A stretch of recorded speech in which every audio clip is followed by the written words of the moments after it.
sweeteners that most of us are familiar with are aspartame, sucralose, and saccharin. Some of the other ones that you might have heard in the marketplace, stevia, also known as Truvia.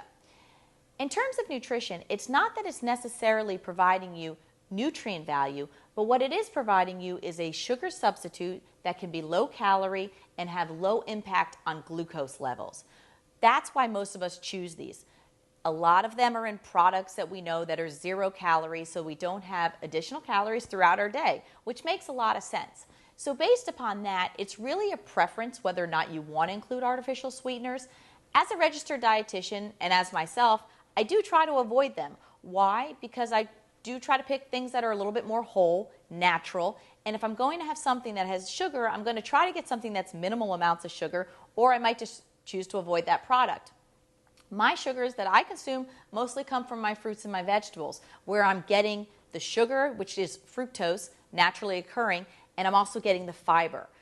With majority of the artificial sweeteners, you're not getting those nutrients, and that's the part that you want to just kind of pay attention to when you're looking at brands and when you're looking at labels.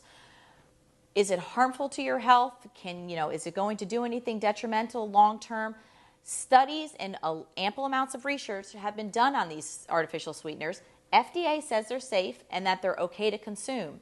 Studies show that they don't have negative effects, but we also really don't know in terms of human testing and really long-term what they do to our bodies. Some tests have shown negative effects, some show positive. So really the verdict is still out.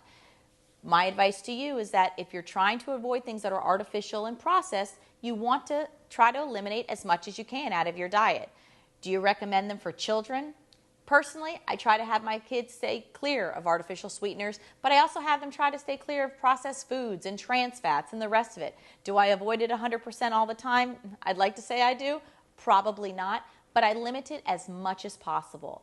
When in doubt, go with things that are going to be whole foods. If you're going to be baking, if you're going to be using things that need to have some sugars in them, try to go for the raw natural sugars. Try to lessen the consumption. Try to lower the amount that you're using. Substitute it for other products.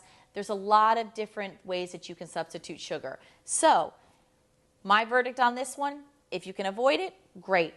If you can't, just try to limit your consumption. Try to avoid as much as possible. Remember, some of these products, although that they say 0 calorie, FDA on labeling, if you're less than 5 calories, you don't have to include it on the label. It can be marked 0.